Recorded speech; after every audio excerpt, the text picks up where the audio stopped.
বিমানবন্দর টন্দর তো আপনি যাইতেই পারবেন না, দ্বারের কাছে যাইতে পারবেন না। হ্যাঁ, এটা পালায় আসছি। কিভাবে সেটি? বিভিন্নভাবে পালায় আসছি। একটু বলেন না শুনি। বিভিন্নভাবে পালায় আসছি বলা যাবে। কারণ এই সরকারি লোকরাই আমাকে সাহায্য করেছে।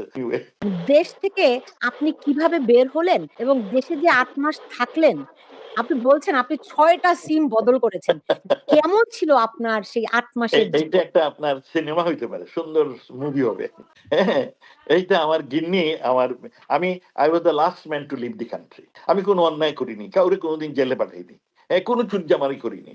So I was confident আমি কেন পালাবো? তা আমি কিন্তু যখন এই কর্নেল সাহেব আমাকে ফোন করে বললেন, "sir we will protect you" তখন আমার সবাই বলল যে, "স্যার আপনার নাম্বার পেয়ে গেছে। এখন এখান থেকে পালান।" হ্যাঁ? যাই হোক তারপরে বিভিন্ন জায়গাতে কোন আত্মীয়স্বজনের বাড়ি থেকে যাইনি। কারণ আমার সব আত্মীয়স্বজন পাবলিকলি নোন। সবাই সবার তাদের চিনে। তো আমি অন্যান্য লোকের ওই যে এনবিআর, এনবিআর নাকি বলে জানি ভাড়া পাওয়া যায়। ওইসব বাড়িতে ছিলাম। এবং সুখের বিষয় ও এই বিএনবি, ওই যে মানুষে ঘর রাখে ভাড়া দেয় আরকি। ১ সপ্তাহের জন্যে, ২ সপ্তাহ, ১ মাসের বিএনবি জন্যে। হ্যাঁ। কি বলে যে এগুলোরে হ্যাঁ, এইটা আমার খুব কাজে দিয়েছে। আর এইটার একজনের মালিকের সাথে দেখা হয়েছিল। সেই মালিককে আমি জিজ্ঞেস করলাম যে, "আপনার তো সুন্দর।" উনি বললেন যে, "শুনেন, উনাকে আমি আগে চিনতাম। এজন্য উনি আমার সাথে দেখা করতে আসে।" উনি এসে বললেন যে, আমরা তো গার্মেন্টের ব্যবসায়ী। আমরা ওই হোটেল-টোটেলে আমাদের বায়ারকে রাখি না, আমরা বাসায় রাখি। কারণ অনেকে ফ্যামিলি-ট্যামিলি নিয়ে আসে। আমরা এইজন্যই বাসা সুন্দর করে রাখি। আর ওর বাসায় থাকে, হোটেলে থাকে না। আর এখন যেহেতু দেশে কোনো বায়ার আসতেছে না, এখন কেউ আসতে সিঙ্গাপুর কিংবা ব্যাংকক পর্যন্ত আসে। ঢাকায় ভয় পায় আসে না। সেইজন্য সব খালি। তার জন্য আপনি ভাড়া পাচ্ছেন। সো আমি পালিয়েছিলাম। আর যাতে বাইরে কেউ না চিনতে পারে মবের জ্বালায়, সেইজন্য চেহারা-টেহারা সব পরিবর্তন করি। চুলও খুলে তা ফেলেছেন। ইয়েস সব।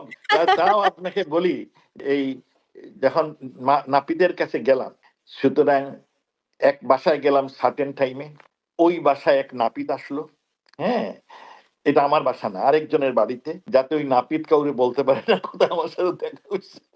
মানে ইটস এ লং স্টোরি এটা বলে লাভ নাই। বহুত কষ্ট করে বের হয়। আমার বউয়ের কি বলে প্রেশারে আর উনার বুদ্ধিতে বের হয়। আমি যে বের হইছে কিছুই জানি না। কারণ আমি ফোনে তো কথা বলতে পারি না। হ্যাঁ? So she made this arrangement through তখন দেশে অনেক ফড়িয়া আছে আপনাকে বিদেশ পাঠানোর জন্য। কিন্তু ওগুলো সবগুলাই মানি মেকিং। আমার তো টাকা নাই। সুতরাং আমি আরেক সমস্যা। যাই হোক আমি জীবিত আছি আর মানুষের দোয়া।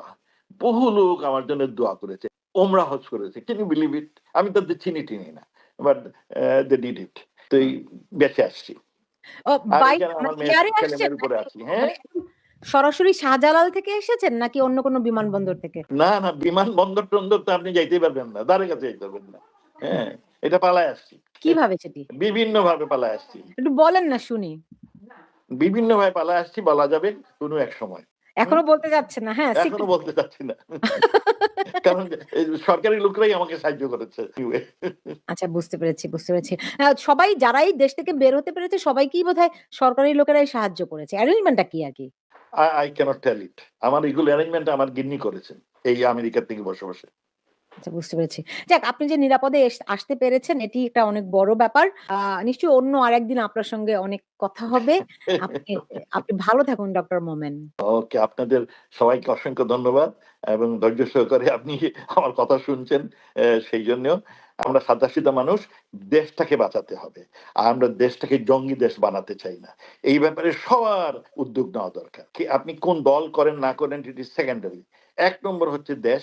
দেশটা টিকে থাকলে আপনি আছি, আমি আছি, সবাই আছি। আর দেশ যদি উন্নতি করে তা আমরা সবাই ভালো থাকবো। এবং এইটার জন্য আপনাদের কিন্তু আমি যে নিশানা দেখতেছি সেইটা খুব ভয়ের কারণ। সেইটাকে আমাদের উদ্ধার দরকার। এবং উদ্ধার জন্য সবাইকে এমনি উদ্ধার হবে না। সবাইকে কাজ করতে হবে।